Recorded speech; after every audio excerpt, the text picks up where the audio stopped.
السلام عليكم ورحمة الله وبركاته. الحمد لله رب العالمين والصلاة والسلام على سيد المرسلين وعلى آله وصحبه أجمعين. أما بعد فقد قال الله سبحانه وتعالى في كلامه المجيد وفرقان الحميد بعد أعوذ بالله من الشيطان الرجيم. لقد كان لكم في رسول الله أسوة حسنة لمن كان يرجو الله واليوم الآخر إلى آخر الآية. قال أيضا قل إن كنتم تحبون الله فاتبعوني يحببكم الله ويغفر لكم ذنوبكم والله غفور رحيم. ويقول النبي صلى الله عليه وسلم كل أمتي يدخلون الجنة إلا من أبى. قيل ومن أبى يا رسول الله؟ قال من أطاعني دخل الجنة ومن عصاني فقد أبى. وكما قال عليه الصلاة والسلام رب اشرح لي صدري ويسر لي أمري واحلل عقدة من لساني يفقهوا قولي. প্রিয় দর্শক, দেশে বিদেশে কাছে দূরে টিভি চ্যানেলের সামনে যারা আমাদের এই প্রোগ্রাম দেখছেন, সবাইকে ইসলাম ও জীবনের পক্ষ থেকে আপনাদের আন্তরিক শুভেচ্ছা। আমরা বর্তমানে মান্থ অফ রবিউল আউয়ালে অবস্থান করছি এবং যখনই মান্থ অফ রবিউল আউয়াল আমাদের সামনে আসে তখনই রাসূলুল্লাহ সাল্লাল্লাহু আলাইহি সাল্লামের জন্ম এবং মৃত্যুর কথা আমাদের স্মরণ হয় এবং যে ব্যক্তির কারণে যে মহান সত্তা আল্লাহ সুবহানাহু ওয়া তাআলা যাকে দুনিয়াতে প্রেরণ করেছিলেন এবং আমাদেরকে বলেছেন ফি রাসূলিল্লাহি উসওয়াতুন হাসানা, তার মধ্যে রয়েছে, তার জীবনে রয়েছে আমাদের জন্য রোল মডেল। আল্লাহ সুবহানাহু ওয়া তাআলা রাসূলুল্লাহ সাল্লাল্লাহু আলাইহি সাল্লামের প্রশংসা করতে যে কোরআনের মধ্যে একাধিক আয়াত উল্লেখ করেছেন, একাধিকভাবে আল্লাহ তাআলা মেনশন করেছেন। আল্লাহ জালালউদ্দিন সৈয়দী রহমতুল্লাহ আলাইহি বলেছেন হযরত মূসা আলাইহিস সালামের কথা আল্লাহ তাআলা 170 বার উল্লেখ করেছেন। 170 বারের উপরে 28 পারায়, মানে 2 পারা বাদে 28টি পারায় আল্লাহ উল্লেখ করেছেন, ডাইরেক্ট নাম নিয়েছেন। রাসূলুল্লাহ সাল্লাল্লাহু আলাইহি সাল্লামের নাম 4 বার, কিন্তু নাম ছাড়া ইঙ্গিত করেছেন ইনডাইরেক্টলি 270 বারের উপরে। এবং আল্লাহ সুবহানাহু ওয়া তাআলা রাসূলকে যখনই সম্বোধন করেছেন নাম ব্যতীত, নামের সাথে বলেছেন মুহাম্মাদুর রাসূলুল্লাহ, আল্লাহর রাসূল। আর যখন নাম ছাড়া উল্লেখ করেছেন তখন হয়তো সম্বোধন করেছেন ইয়া আইয়ুহান নবী, ইয়া আইয়ুহার রাসূল, ইয়া আইয়ুহাল মুযাম্মিল মুনতাসির। এখন কিন্তু আল্লামা জালালউদ্দিন সৈয়দী রহমতুল্লাহ আলাইহির কথা মোতাবেক রসুলকে আল্লাহ তাআলা অনেক অনেক সম্মান দেখিয়েছেন কোরআনের মাধ্যমে। সুতরাং এই রসুলের যে ফলো করবে, রসুলের যে ইত্তেবা করবে, ইতাআত করবে, সে দুনিয়াতে সাকসেস হবে, আখিরাতে সাকসেস হবে।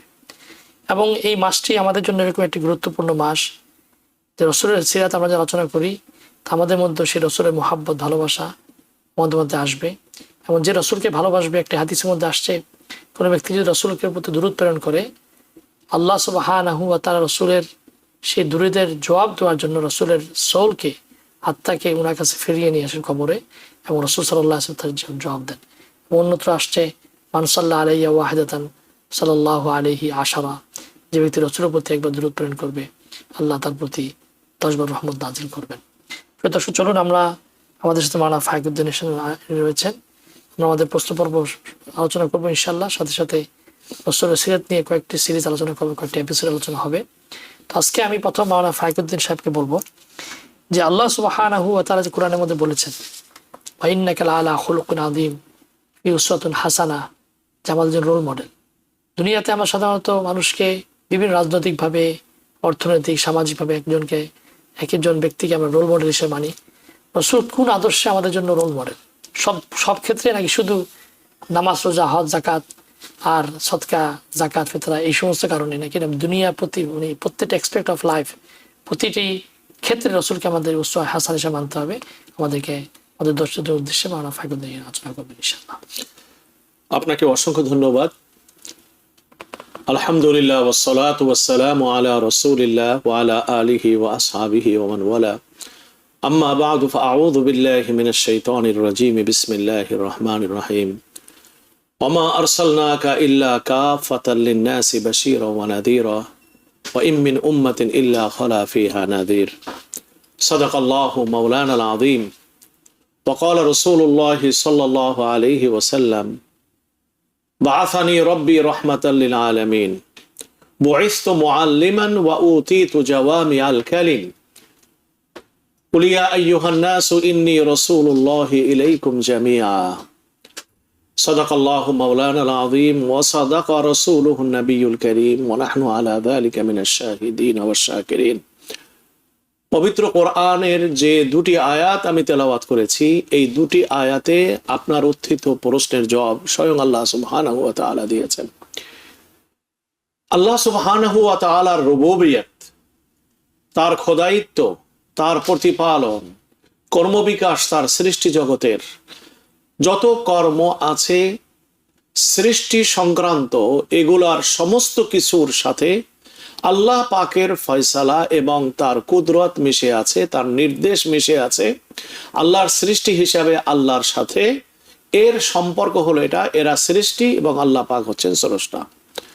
সো জগৎ বলতে, সৃষ্টি বলতে যতটা আমরা জানতে পেরেছি কিংবা জানতে পারি নাই, যা সৃষ্টি হয়েছে, চাই সেটা জানা যাক বা না যাক, সৃষ্টি জগতের সমস্ত কিছুর উপরে আল্লাহ সুবহানাহু ওয়া তাআলার খোদায়িত্ব যেমন সুপ্রতিষ্ঠিত এবং স্বীকৃত, রাসূল করিম সাল্লাল্লাহু আলাইহি ওয়াসাল্লাম তিনি সমস্ত জগতের প্রতি তিনি যে রহমত স্বরূপ, তার এই রহমতের এই স্বীকৃতিটাও আল্লাহ সুবহানাহু ওয়া তাআলার খোদায়িত্বের মতো বিশাল ও ব্যাপক সৃষ্টিকুলকে নিয়ে পরিপূর্ণভাবে আবর্তিত। কোরআনে মাজিদে স্বয়ং আল্লাহ সুবহানাহু ওয়া তাআলা বলেন, ওয়ামা আরসালনাকা ইল্লা রাহমাতাল লিল আলামিন, আমি আপনাকে সমস্ত জগতের, সৃষ্টি জগতের জন্য রহমত স্বরূপ আমি প্রেরণ করেছি।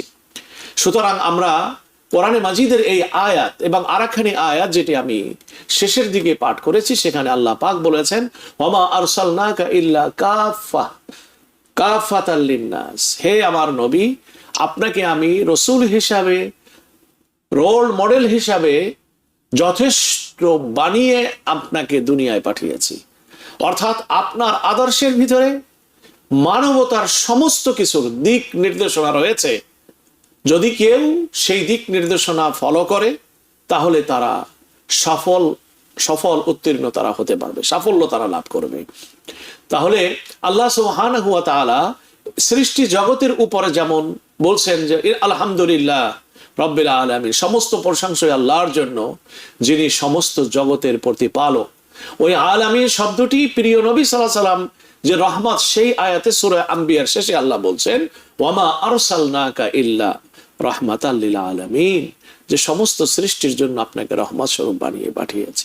সুতরাং এই দুই আয়াতের অর্থ ও মর্মকে যদি আমরা একত্রে করি তাহলে আমরা এটা বলতে পারবো, বলা একেবারে স্পষ্ট রূপে বলা যাবে যে প্রিয় নবী সাল্লাল্লাহু আলাইহি সাল্লাম সমস্ত সৃষ্টিকুলের জন্য রহমত, বিশেষত আশরাফুল মখলুক মানুষের ইহকালীন কল্যাণ ও পরকালীন মুক্তির জন্য রাসূলুল্লাহ সাল্লাল্লাহু আলাইহি সাল্লামের এই আদর্শের কোনো বিকল্প নেই।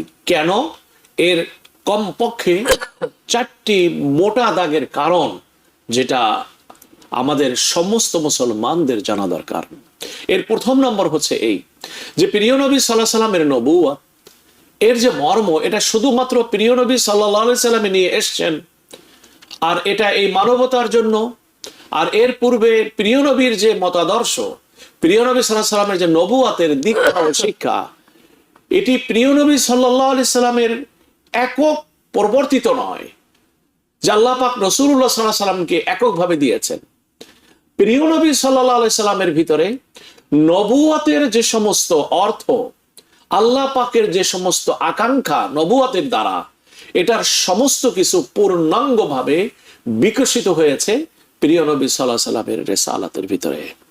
হযরতে আদম আলাইহিস সালাতু ওয়াস সালামের রিসালাত শুরু, এর ধারাবাহিকতায় তারপর থেকে যারা এসছেন প্রত্যেকে এই নবুয়তের ধারায় বর্ধিত আকারে তারা ভূমিকা রেখেছেন।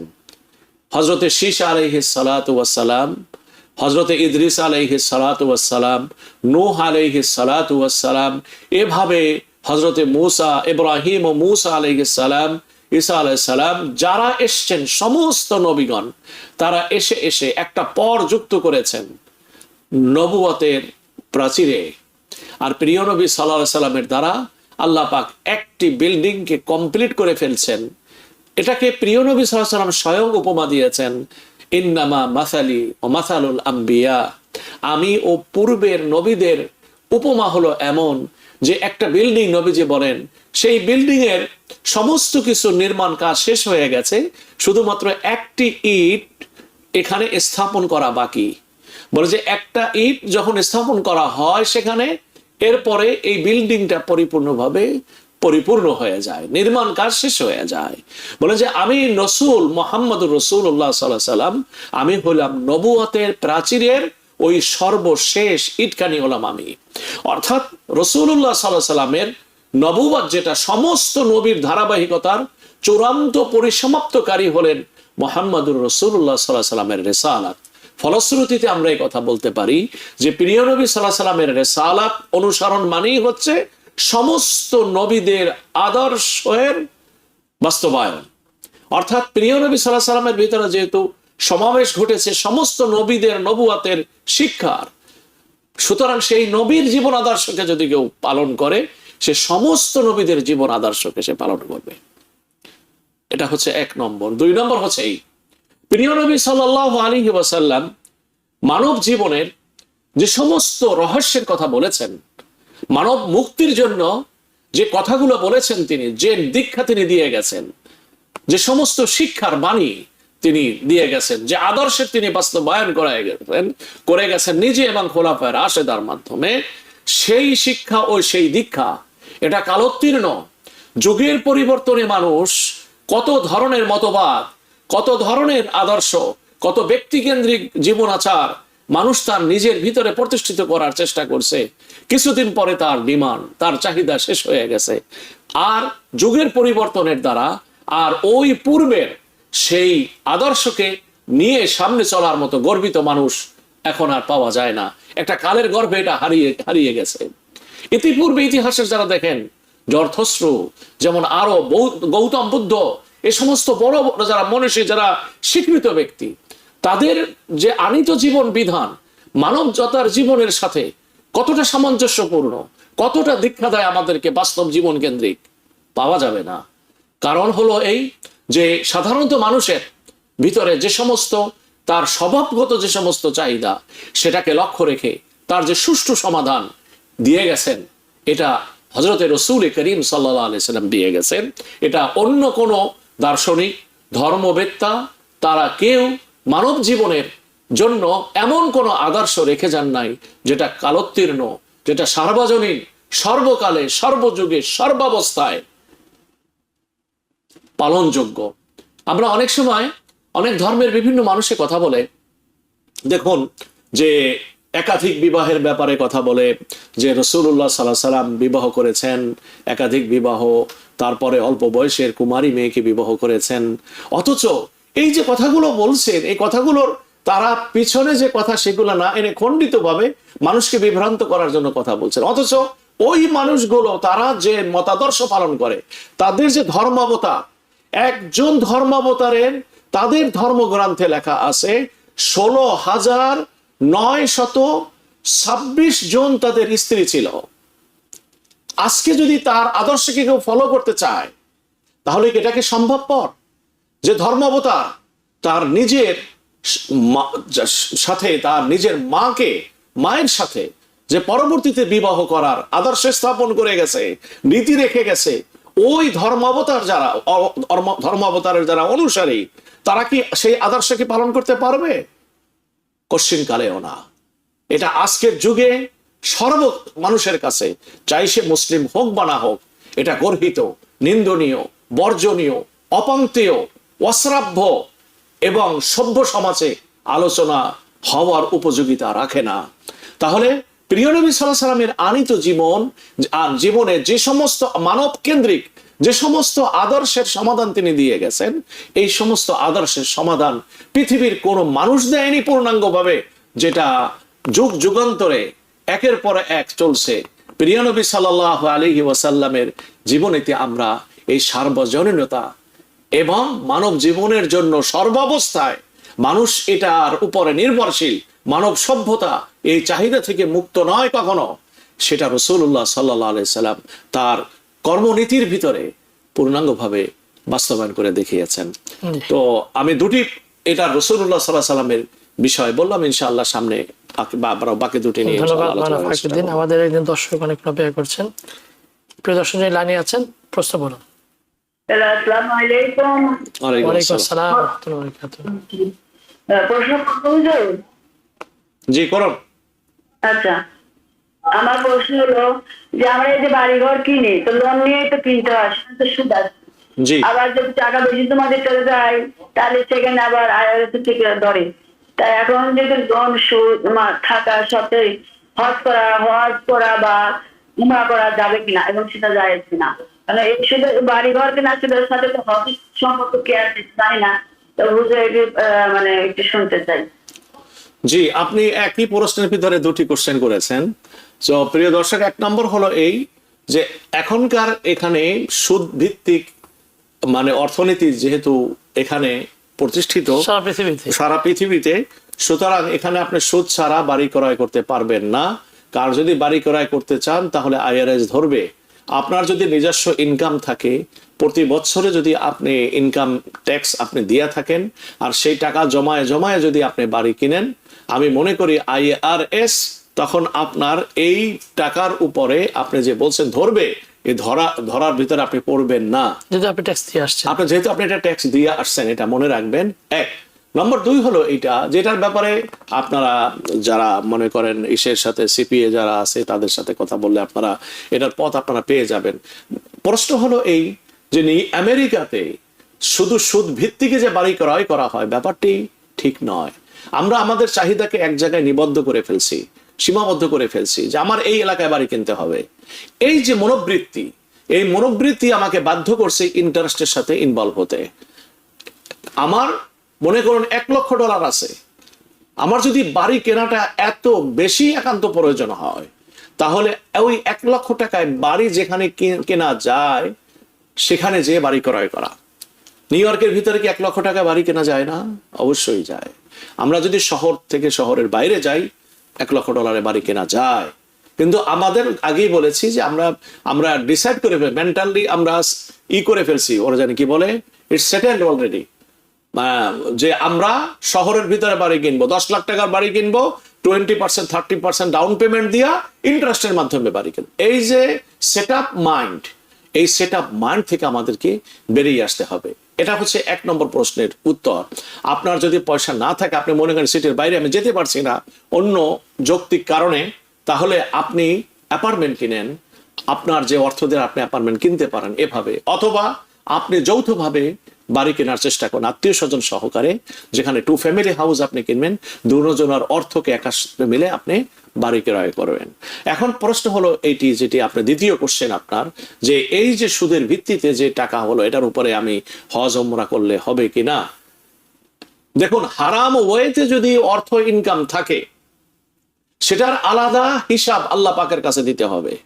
কিন্তু সার্টেন অ্যামাউন্ট, যে পরিমাণ অ্যামাউন্ট হলে হজ ফরজ হয়, ওই পরিমাণ অ্যামাউন্ট যদি কারো হাতে চলে আসে, তাহলে তাকে হজ করতেই হবে। এটা আর একটা ফরজ। এক নম্বর হলো হালাল ওয়েতে যদি কেউ ইনকাম না করে, সেখানে যদি মিশ্রণ থাকে, হারামেরও মিশ্রণ থাকে, এখন যদি সে হজ না করে এর উপরে, তাহলে আল্লাহ পাকের কাছে তাকে দুই ভাবে অ্যাকিউজড হতে হবে, দুই ভাবে সে আল্লাহ পাকের কাছে অপরাধী বলে সাব্যস্ত হবে। নাম্বার 1, এটা হলো এই যে সে হারাম ওয়েতে কামাই করছে কেন। আর 2 নম্বর কোশ্চেনের 2 নম্বর যে এলিগেশন তার বিরুদ্ধে হবে আল্লাহ পাকের সামনে, সেটা হচ্ছে টাকা সার্টেন পরিমাণ থাকার পরেও সে হজ করেনি কেন। এই 2 ধরনের অপরাধের জন্য আল্লাহ পাকের কাছে তাকে কি করতে হবে, যেটা জবাবদিহি করতে হবে। এখন যদি হজ আপনি করে ফেলেন, তাহলে কমপক্ষে 2 সমস্যা থেকে তো একটা সমস্যা থেকে তো আপনি মুক্তি পেয়ে গেলেন। সুতরাং এই ব্যাপারটি এভাবে আপনাকে বিবেচনা করতে হবে। জি, আমাদের একজন দর্শক প্রশ্ন করেছেন যে আমরা জানি রাসূলুল্লাহ সাল্লাল্লাহু আলাইহি ওয়াসাল্লাম সর্বোত্তম আদর্শ, এবং মুহাম্মদ সাল্লাল্লাহু আলাইহি ওয়াসাল্লামকে আল্লাহ সুবহানাহু ওয়া তাআলা আমাদের জন্য আদর্শ হিসেবে পাঠিয়েছেন। কিন্তু রাসূল সাল্লাল্লাহু আলাইহি ওয়াসাল্লাম সেই আইয়ামে জাহেলিয়াতে যে যুগ, অন্ধকার যুগের যেই পথহারা লোক, বিশেষ করে আরব জাতি, রাসূলকে আল্লাহ তাআলা কেন আরবের জন্য নির্দিষ্ট করলেন, এটা এটার কারণ জানতে চেয়েছেন। জি, অনেক গুরুত্বপূর্ণ কোশ্চেন, এবং এই প্রশ্ন উত্তর আমরা জানি যে একটা জিনিস মনে রাখতে হবে, পৃথিবীর আমরা যে বলি মধ্যপ্রাচ্য, প্রত্যেকটা জিনিসের সবচেয়ে দামি স্থানটাই হলো কিন্তু মধ্য জায়গাটা। আমাদের শৈশব জীবন, কৈশোর জীবন, আর শেষে হলো পৌরত্ব বা বার্ধক্য জীবন, এর ভিতরে মাঝখানের পজিশন হলো যৌবনকাল। যৌবনকাল হলো দুই প্রান্তের জীবনের মাঝখানের গুরুত্বপূর্ণ সময়। সকালের টাইম, সন্ধ্যার টাইম, মাঝখানের টাইম হলো দুপুরের টাইম, সবচেয়ে গুরুত্বপূর্ণ টাইম হলো দুপুরের টাইমে। তারুণ্যের প্রশ্নে আপনি আসেন, তারুণ্যের যেটা যৌবনকাল যেটা, সেটা হলো মধ্যম বয়স যেটা, সেটাকে বলা হয়। এভাবে আপনি দেখবেন যে সমস্ত কিছু আমাদের দেহের ভিতরে আসলে হার্টটা হলো আসল, এই জন্য হার্টের অবস্থান পেল আমাদের শরীর এখানে, তো এটাও মাঝখানের অবস্থা। পৃথিবীর ভিতরে আমরা বলি এটাকে মধ্যপ্রাচ্য, যদিও এই শব্দটি এটা হলো যারা মুসলিম বিদ্বেষী তাদের মস্তিষ্ক থেকে আবিষ্কার করা এই শব্দটা, যে মধ্যপ্রাচ্য। মধ্যপ্রাচ্য বলার দ্বারা তারা বুঝাতে চায় এটা আরবেরদের কোনো ল্যান্ড না, এটা পৃথিবীর অন্য অন্য ল্যান্ডের মতো। সুতরাং ইসরায়েল যদি সেখানে অকুপাইড করে, ইসরায়েল যদি জায়গা দখল করে নেয়, তাহলে তাদের কোনো অসুবিধা নাই। এই জাতীয় শয়তানি চিন্তা ভাবনা থেকেই এই শব্দটা মিডল ইস্ট, এই শব্দটা প্রয়োগ করা হচ্ছে। এটা আরব ল্যান্ড, এটা মিডল ইস্ট না, এই শব্দটি এখানে বলার উদ্দেশ্য না। হ্যাঁ, শাব্দিক অর্থভাবে এটা ঠিক আছে যেটা মিডল ইস্ট, কিন্তু এর পিছনে আসার উদ্দেশ্য হলো এটা। যাই হোক, প্রিয় নবীজিকে পাঠাবার কারণ হচ্ছে এই লিতুনদিরা উম্মাল কুরা ওয়া মান হাওলাহা। যেহেতু মক্কা হলো পৃথিবীর একটা সেন্টার, মক্কা হচ্ছে পৃথিবীর একটা সেন্টার, প্রাচীনতম নগরী। ইব্রাহিম আলাইহিস সালাতু ওয়াস সালাম, যিনি ফাদার অব দ্য প্রফেট, তিনি এখানে আল্লাহর ঘর প্রতিষ্ঠিত করছেন। সুতরাং আধ্যাত্মিকভাবে পৃথিবীর মানচিত্রের দিক থেকে মক্কা শহরটা হচ্ছে মধ্যম স্থান, সেন্টারের পজিশনে। সেন্টারের প্রভাব অঞ্চলে পড়ে, অঞ্চলের প্রভাব কখনো সেন্টারের উপরে পড়ে না। সুতরাং সেন্টারে যদি কোনো ঘটনা হয়, সেটা সারা দুনিয়া ছড়ায় যায়। নবুয়াত যেহেতু মানুষের কাছে আহ্বান ও দাওয়াত পৌঁছে যাওয়ার দায়িত্ব এখানে আছে, এজন্য নবুয়াতের জন্য সেন্টারটাকেই আল্লাহ সুবহানাহু ওয়া তাআলা সর্বদাই আল্লাহ পাক বেছে নিয়েছেন। তো বিশ্বের সেন্টার যেহেতু মক্কা, আল্লাহ একটা প্রজ্ঞা এখানে, আল্লাহর যে হিকমত, ওই হিকমত কাজে লাগিয়েছেন রাসূলুল্লাহ সাল্লাল্লাহু আলাইহি ওয়াসাল্লামকে দুনিয়াতে পাঠিয়ে। আমরা দেখবেন যে পৃথিবীর যে সমস্ত রাজধানী আছে, সেখানে কোনো কিছু একটা খবর হলেই সাথে সাথে সারা পৃথিবীর মিডিয়া প্রচার হয়ে যায়। ইরাক হয়ে, ইরান হয়ে সেই খোরাসান, আবার আফ্রিকা যাওয়া, আবার এশিয়াতে আসা, ইউরোপে আসা, দাওয়াতটাকে বিশ্বব্যাপী অনায়াসে অল্প সময়ের ভিতরে যাতে করে এটার দাওয়াতকে, প্রচারকে পরিপূর্ণ করা যায়, এজন্য আল্লাহ পাক মধ্য স্থানে আল্লাহ সুবহানাহু ওয়া তাআলা পাঠিয়েছেন। এটা আমাদের মনে রাখতে হবে। জি প্রিয় দর্শক, আমরা একটা ছোট্ট বিরতি যাচ্ছি, বিরতির পরে আমাদের সাথে থাকবেন, আসেন আমরা ফিরে আসবেন। প্রিয় দর্শক, আপনাদের ইসলাম জীবন, আমাদের একজন দর্শক প্রশ্ন করেছেন যে কোরআনে আল্লাহ সুবহানাহু ওয়া তাআলা উল্লেখ করছেন সিদরাতুল মুনতাহা, আপনি কি একটু উল্লেখ করবেন, একটু বলবেন আমাদেরকে সিদরাতুল মুনতাহা কি জিনিস এবং কোথায়? জি, সিদরাতুল মুনতাহা হচ্ছে সপ্ত আসমানে, এটা যেখানে একটি সিদরা বলা হয় বড়ইকে, যে একটি গাছ আছে, বৃক্ষ আছে, যেখানে হযরত ইব্রাহিম আলাইহিস সালাতু ওয়াস সালাম এখানে আল্লাহ সুবহানাহু ওয়া তাআলা ইন্তেকালের পরে তাকে এখানে স্থান দিয়েছেন। এবং এই বৃক্ষের এই পাতায় প্রত্যেকটা মানুষের নাম লেখা আছে। এবং এরপর থেকে সিদরাতুল মুনতাহা, এরপরে সৃষ্টি জগতের যে সমস্ত পরিমণ্ডল, এটা শেষ সীমানা। যেমন আমরা যখন ইস্টে মানে নর্থে যাই, নর্থ পোল আর সাউথ পোল, একটা হলো আপনার ওরা জানে কি বলে নরওয়ে, আর একটা হলো যে আলাস্কা, দুই প্রান্ত। এটা হলো শেষ, পৃথিবীর যে অংশের স্থল ভাগের এটা হলো শেষ। আমরা যে সৃষ্টি জগতের সৃষ্টি আল্লাহ পাক করে রাখছেন, এই জগতের ভিতরে শেষ স্থান হলো অনুরূপ ভাবে আপনার সিদরাতুল মুনতাহা। মুনতাহা মানে ইন্তেহা, এন্ড, এন্ড মানে এর পরে আর কোন সৃষ্টি নেই। এরপর আলমে লাহুতি, একটা আছে আলমে লাহুতি, এভাবে আরো নাম আছে, প্রায় 7টা 8টা জগৎ আছে। জান্নাতুল মাওয়া, সিদরাতুল মুনতাহা পরে বলছেন জান্নাতুল মাওয়া, ইনদাহা জান্নাতুল মাওয়া, কাছে হলো জান্নাতুল মাওয়া। কিন্তু আল্লাহ পাকের যে আরশে আজিম, সেটা আলমে লাহুতি, আলমে আর মালাকুতি, এরকম ভাবে আরো এরকম 8টা জগৎ অতিক্রম করার পরে আল্লাহ সুবহানাহু ওয়া তাআলার যে আরশে আজিম, সে আরশে আজিম প্রতিষ্ঠিত। সুতরাং পৃথিবী সম্পর্কে, স্থান সম্পর্কে আমরা কতটুকুই বা জানি? এই পৃথিবীর প্রথম আসমানের নিচে যা, তাই এখন পর্যন্ত মানুষ আবিষ্কার করতে পারেনি। যতটা আবিষ্কার করেছে তার হিসাব নিকাশ করলেই তো মাথা অচল হয়ে যায় যে আল্লাহ পাক গ্রহ, নক্ষত্র, nebula, galaxy way, milky way, এগুলার যদি আপনি হিসাব আনেন তাতেই তো আমাদের ব্রেন সামনে চলে না। এটা তো প্রথম আকাশের নিচের ঘটনা। সেকেন্ড আকাশের অবস্থা কি? থার্ড আকাশের আসমানের অবস্থা কি? 4, 5, 6, 7, এরপরে আবার আলাদা জগৎ। তো এটা আমরা যখন এই জগতে থাকবো না, আর আল্লাহ সুবহানাহু ওয়া তাআলা আমাদের রূহকে যখন নাকি দেহ থেকে মুক্ত করবেন আর জান্নাতি বলে ডিক্লেয়ার করবেন, তখন আমরা এই বিশাল জগতের সমস্ত কিছুকে আমরা আমাদের চোখের সামনে দেখতে পাবো। সুতরাং সেই দিন পর্যন্ত অপেক্ষা করি, তা না হলে এটার সাধারণ পর্যায়ে ব্যাখ্যা দিয়ে বোঝানো মুশকিল, যেটা কত বিশাল জগৎ, আল্লাহ পাকের সৃষ্টি জগৎ। আমরা এটাই বুঝে গেলাম যে সিদরাতুল মুনতাহা হচ্ছে আল্লাহ সুবহানাহু ওয়া তাআলা তার সৃষ্টির জন্য যা রেখেছেন, ফেরেশতা বাদে বাকি সমস্তদের জায়গা হলো এখানে।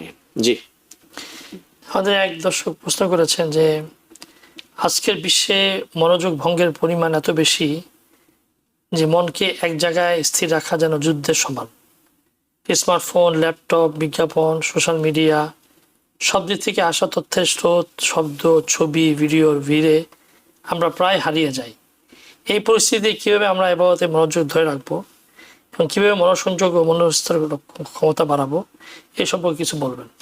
জি, মনোযোগ যে নিয়ে যায় এটা, আর মনের অবস্থা যে পরিবর্তন হয়, এটাই তো মনের কাজ। এটাকে বলা হয় কল্ব। কল্ব মানে কি? যে অনবরত পরিবর্তন হয়, অনবরত সে ঘুরবি পাকে চলতে থাকে সে, এটার নামই হচ্ছে কল্ব।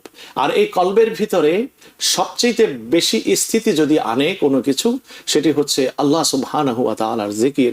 আলা বিযিকরিল্লাহি তাতমাইন্নুল কুলুব।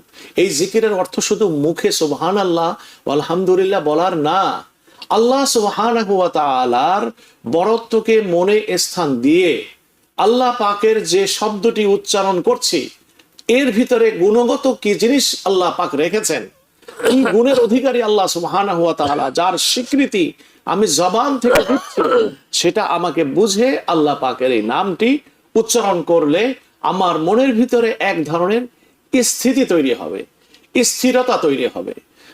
2 নম্বর হচ্ছে নলেজের বৃদ্ধি করা, দ্বীনি নলেজের জ্ঞানটাকে বাড়ানো। কারণ দ্বীনি নলেজ যখন আমার আসে, একটা জিনিস আমার ভিতরে তৈরি হয়, কোন জিনিস আমার জন্য উপকারী, কোন জিনিস আমার জন্য ক্ষতিকারক, সেটা আল্লাহ সুবহানাহু ওয়া তাআলা স্পষ্ট করে দেন। আমি যখন দেখব যে এই কাজটি করার জন্য আমার ক্ষতি আছে, কোনো ব্যক্তির সামনে পরীক্ষা, তার জন্য বলা হয় যে তোমাকে আজকে ডিজনি ওয়ার্ল্ডে ঘুরে দেখানো হবে, এটার সমস্ত টিকিট তোমার যা, সেই টিকিটের ব্যবস্থা আমি করে দিব। আমি এটাকে ধর্মীয় আমি একটা উপমা দেই। যদি কাউকে বলা হয় রমজান মাসের শেষ দশকে বাইতুল্লাহ ইতিকাফ, এর যে সওয়াব তো অনেক বেশি, আরো যদি রমজান মাসের শেষ দশক হয় তাহলে তো কতই না উত্তম। সুতরাং তোমাকে বিজনেস ক্লাসের টিকিট দেওয়া হবে, সেই বিজনেস ক্লাসে তুমি যাবে, যে উমরা করে চলে আসবে। কোনো ব্যক্তিকে যার আগামী সপ্তাহে যার পরীক্ষা, ফাইনাল পরীক্ষা, এই পরীক্ষা যদি সে পাশ করে, তার লাইফ প্রতিষ্ঠিত হয়ে যাবে, তার লাইফের একটা দিক সৃষ্টি হয়ে যাবে যে সে যে কোনো জায়গায় বড় একটি জব পেয়ে যাবে। এমন ব্যক্তিকে যদি বলা হয় যে তুমি এই কাজের জন্য যাও, এত সওয়াবের কাজের জন্য যাও, সে কি কোশ্চিন কালেও ওই বিজনেস ক্লাসের ফ্যাসিলিটির জন্য, ওমরার ফ্যাসিলিটির জন্য সে যাবে? যাবে না। কেন যাবে না? এই জন্য সে জানে এটা যে হজের সওয়াব আছে বটে, বিজনেস ক্লাসে গেলে আরামদায়ক হবে বটে, কিন্তু এটা তার কাছে গুরুত্বপূর্ণ এই মুহূর্তে না। এটা এই মুহূর্তে গুরুত্বপূর্ণ বিষয় হচ্ছে এই পরীক্ষায় অ্যাটেন্ড করা এবং সফল উত্তীর্ণ হওয়া। একজন মানুষের ভিতরে যখন এই সেন্সেশন তৈরি হয়, বোধ তৈরি হয় যে আমার মন যে আজকে কম্পিউটার, ওয়েবসাইট কিংবা অন্য দিকে যে সর্বদা টাচ্ছে, এর দ্বারা আমি কি করছি? উপকার করছি কতটা, অপকার হচ্ছে কতটা, আমি নিজে এটার রেজাল্ট বের করতে পারি। আপনার কোশ্চেনের দ্বারা তো আপনি বুঝালেনই যে এটার থেকে কিভাবে বেঁচে থাকতে পারে। অর্থাৎ আপনার ভিতরে চেতনা আছে, এটা আমাকে উপকার যা আমি ভাবছি করছে তা নয়, বরং এটা উপকারের পরিবর্তে আমার জন্য ক্ষতি করছে। দেখুন, কোনো জিনিস এরকম আছে যেগুলো আপাতত এটার ফল নাই, কিন্তু রেজাল্ট হলো যে কি ভালো। কোরআনে মাজিদে এটা লাইবুন মানে হলো কোনো খেলা, কিন্তু তার একটা ফলাফল আছে। যেমন ফুটবল খেলছি কিংবা অন্য কোনো খেলা খেলছি, যার দ্বারা এই খেলার ভিতরে তো আসলে তো কিছু কোনো আমার পরকালীন লাভ নাই, কিন্তু শারীরিক লাভটা আছে কি, যে আমার এটার দ্বারা যে ব্যায়াম যেটা করি আমরা, ওয়ার্জেস যেটাকে বলা এক্সারসাইজ, এই এক্সারসাইজের ফ্যাসিলিটিটা আমরা পাই। এটাকে বলা হয় লাইবুন। আর লাহবুন হলো এই যে অনেক সময় আছে, অনেক খেলা এমন আছে যেটার দ্বারা শুধু সময় নষ্ট, যেমন দাবা খেলা, যেমন হলো যে আপনার তাস খেলা ইত্যাদি, এগুলোর কোনো ফল নাই, টাইমও শেষ এবং এর ফলশ্রুতিতে কোনো অর্জনও নাই। তাহলে এই জাতীয় বলা হয় লাহবুন। তো লাহবুন আর লাইবুন, এই দুইটি বিষয়ে আমরা কিন্তু আমাদের জীবনে এটা আমরা দেখতে পাই। তো একজন মানুষ যে একটু চিন্তাশীল, সে কিন্তু বুঝতে পারে যে আমার এই খেলা ক্রীড়া কৌতুকের ভিতরে কোন জিনিসটা আমার জন্য উপকারী আর কোন জিনিসটা আমার জন্য ক্ষতিকর। সে যেটা মনে করে তার জন্য উপকারী, স্থায়ী এবং ব্যাপক, সে সেই দিকে অগ্রসর হয়। এই জন্য দরকার হচ্ছে নলেজের, দিনই নলেজের দরকার। আপনি যদি দিন নলেজ তৈরি করতে পারেন, তাহলে আপনি দেখতে পাবেন আমাদের এই জীবনের মুহূর্তকাল একেবারে অল্প সময়ের জন্য। কলিরুন উমরুনা ফি দারে দুনিয়া ওয়া মারজাউনা ইলা বাইতুত তুরাবি। অল্প দিনের সময় নিয়ে দুনিয়ায় আসছি। ছোটবেলার কাল কত দ্রুত পেরিয়ে গেল। সেই প্রাইমারি স্কুল, সেই হাই স্কুল, সেই কলেজ কত দ্রুত না আমাদের জীবন থেকে চলে গেল। বার্ধক্যে উপনীত হয়ে গেছি। কতদিন আর দুনিয়া, চোখের সামনে থেকেই তো সবকিছু একে একে সামর্থ্যের মুহূর্তগুলো বিদায় হয়ে গেল। আমরা এই জিনিসগুলো যদি দিনই নলেজ থাকে, আমরা এটাকে রিয়ালাইজ করতে পারবো। আর এর ফলশ্রুতিতে আমার ফোকাসটা অর্থবহ করার জন্য, যেটি আমার এহকালীন ও পরকালীন কল্যাণের জন্য প্রয়োজন, সেটা চিহ্নিত করতে পারবো দিনই নলেজের মাধ্যমে। এটা আমাদের দরকার। 3 নম্বর হচ্ছে এই, যারা তাদের সময়গুলোকে কাজে লাগায়। এই যে কম্পিউটার বলেন, ইন্টারনেট বলেন, বেশিরভাগই মানুষ একাকী বা কি বলা হয় যেটা ইন্ডিভিজুয়ালি সে এটার ভিতর এক্সেস গ্রহণ করে থাকে। উচিত হচ্ছে মানুষের সাথে থাকার চেষ্টা করা। কম্পানিয়ান যারা, দিনী কম্পানিয়ান যারা, জ্ঞানী মানুষ যারা, তাদের সাথে থাকা, দিনী মজলিসের সাথে সম্পৃক্ত থাকা, নামাজ জামাতের সাথে পড়া, এভাবে কালেকটিভ লাইফে বেশি ইনভলভমেন্ট হলেই আমরা এই জাতীয় অর্থহীন কাজ থেকে আমরা নিজেদেরকে বাঁচাতে পারবো। আশা করি আপনার প্রশ্নের উত্তর এই অল্প সময় যতটুকু পারছি। এটার মধ্যে প্রশ্ন মধ্যে এটা একটু উনি উল্লেখ করতে চেয়েছিলেন যে বর্তমান যুগে যেভাবে আপনার নোটিফিকেশন আসে প্রতিটা মুহূর্তে, আমাদের সাথে তো ফোন থাকে, এমন ডিস্টার্ব করে যা মানুষ মনোযোগ সংযোগ দেবে। নামাজের মধ্যেও দেখা যাবে যে আপনি নামাজ দাঁড়িয়েছেন, ফোনের পকেটের মধ্যে ফোন আছে, ফোনটা বাজতেছে, কে ফোন করলো, পরিবার থেকে নাকি না থেকে। তাই মনে করি যে ফোন ধরার জন্য, মেসেজটা চেক করার জন্য, নোটিফিকেশন করার জন্য নির্দিষ্ট সময় নেওয়া রাখা, লাইফের কার্যক্রমকে একটা ইসের ভিতরে, একটা স্কেজুয়ালের ভিতরে, একটা যেটাকে বলা কর্মসূচির ভিতরে, প্রোগ্রামের ভিতরে আপনাকে লিমিটেড। যদি আমরা চিন্তা করে দেখি যে আমাদের তো আগেও ফোন ছিল না, তখন তো জীবন চলছে, ঠিক না? এখন এত জরুরি হয়ে গেছে যে প্রতিটা মেসেজ। সমাজবিজ্ঞানীরা যে কথাটা বলছেন আজকে, সেটা হলো যে মোবাইল ফোন যেটা আছে, বিশেষ করে স্মার্ট, আমি জানি না এটার নাম কি লেগে স্মার্ট রাখছে, এটা স্মার্টলি আপনার আমার টাইম গুলাকে এরা কিল করছে। ফোনের মাত্র ব্যবহার হয় মনে হয় 15%, আর 85% অর্থহীন কাজে ব্যয় হয়, 85%।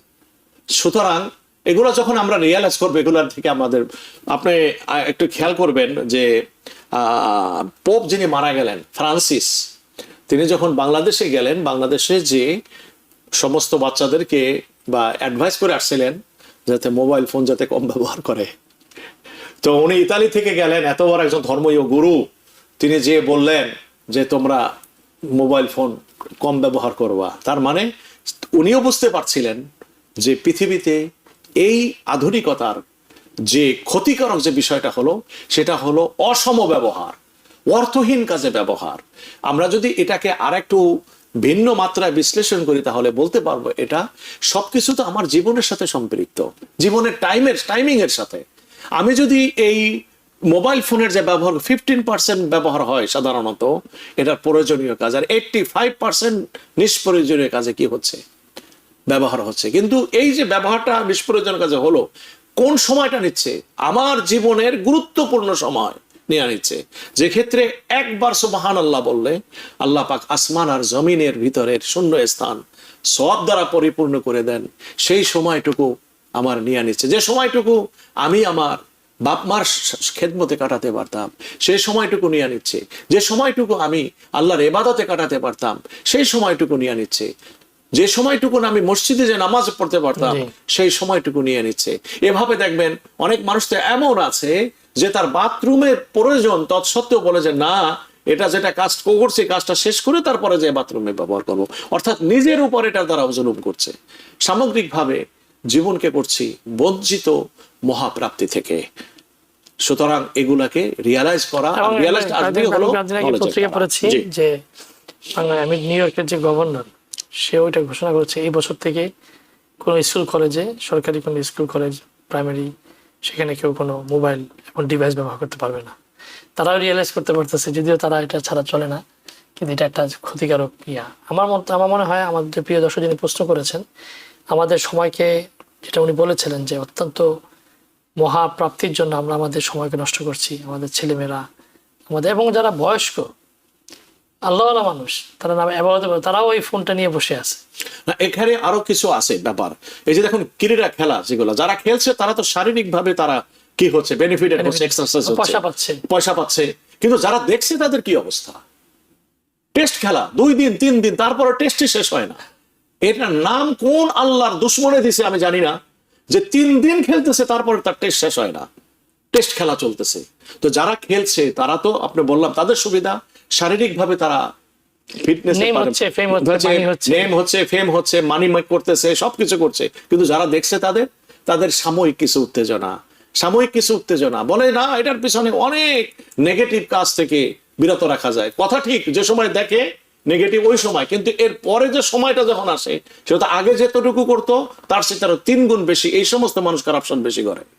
এই হিসাবটা আমাদের সামনে দেয় না। আমাদের এই পয়েন্টগুলোকে আসলে সবসময় আমরা তো মনে করি দিনই আলোচনা আসলে এমন একটা যুগ ছিল, নাস্তিকতার বিষ বাষ্পে আমাদের অনেকের মনোজগৎকে নষ্ট করছে অর্ধেক, আর বাকি অর্ধেক নষ্ট করছে হলো আমাদের এই যেটাকে বলা হয় বস্তুবাদী দর্শন।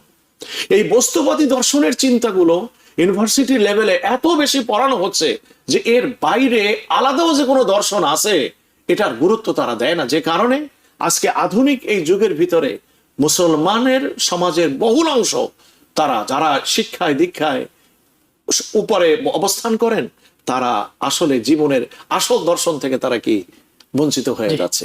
জি দর্শক, আপনাদের ইসলাম জীবন আমরা আমাদের এই সিরাজুন নবী সাল্লাল্লাহু আলাইহি ওয়াসাল্লাম সম্পর্কে বিশেষ করে আগামী সপ্তাহে যেহেতু রবিউল আউয়াল রাসূলের সিরাত আলোচনা করবো ইনশাআল্লাহ, আপনাদের সাথে থাকবেন এই আশা রাখি আজকের মতো শেষ করছি। আসসালামু আলাইকুম ওয়া রাহমাতুল্লাহি ওয়া বারাকাতুহু। TBN 24 টেলিভিশন দেখতে আজই কল করুন 7187776556। লগ ইন করুন www.totalcablebd.com। নিউ ইয়র্ক থেকে সম্প্রচারিত TBN 24 টেলিভিশন বিশ্বজুড়ে বাঙালির কণ্ঠস্বর।